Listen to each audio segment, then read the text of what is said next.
What are some of the ways that you supported? I mean, I'd love to hear some of those stories. You mean in the business or personally? Well, both. Give me everything you got.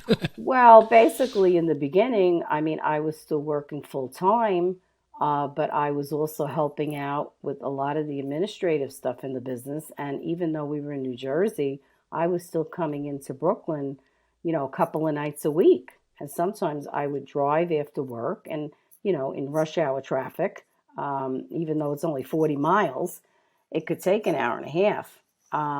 So we did a lot of I did a lot of things like that. When I look back on it, I was like, wow, did we really do all that?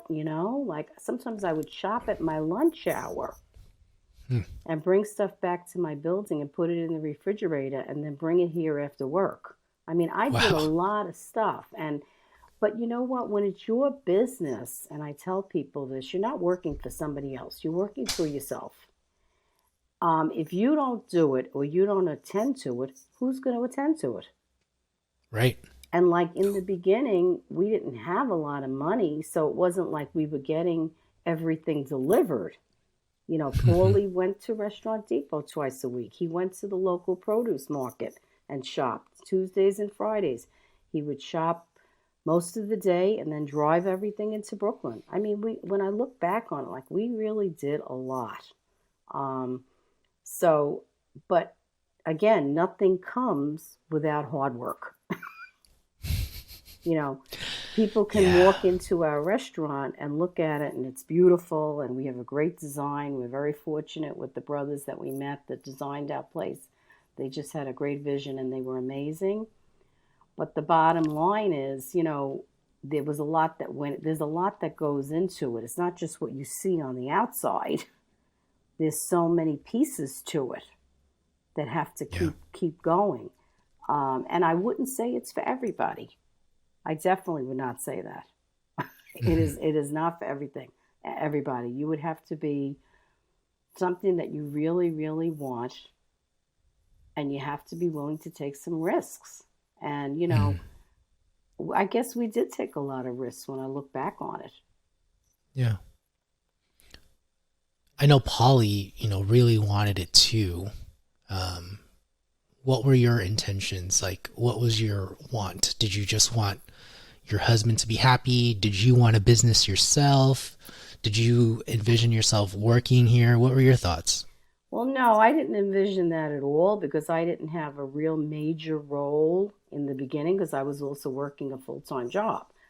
Hmm. So, if he would ask me for something, I could at least say at that point, I'm working tomorrow, so I can't do XYZ. But now, since I'm sort of, I guess, semi-retired, I quit my real job like just 4 years ago when we were ready to open Congrats. the slice shop. We were waiting for the slice shop to open almost 3 years, and I was The New York one? yes, and I Okay. was waiting to quit my full time job, and so it was tough. I mean, it was tough. I mean, um, but I knew that we were doing well, and it was just a matter of time before I was going to be able to do that. And I just had to hang in there. And sometimes you just have to have patience. You know, you can't have everything like that minute. You know, I was thinking long term. I wasn't thinking short term.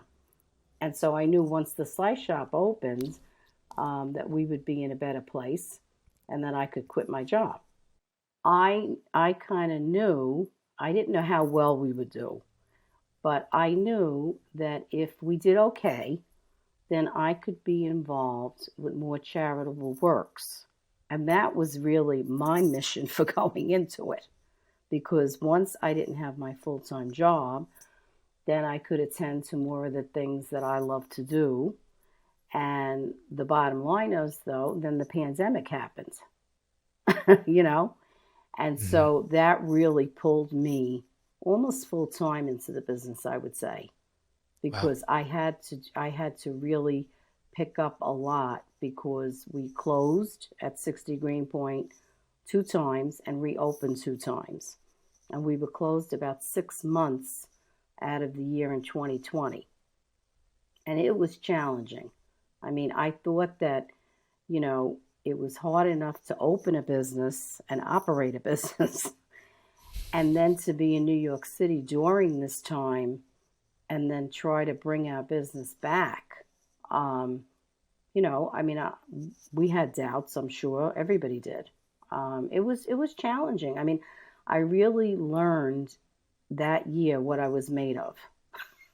Mm. You know, and Tell me more. and I feel like I thought I knew that before, but I really learned that then. But the main thing I just kept saying to my husband was, "We're okay. Hmm. As long as we're not sick and we're healthy, we'll figure it out." And I don't know how many times I said that year, but that got me through. We'll figure it out. We'll I think we'll be okay.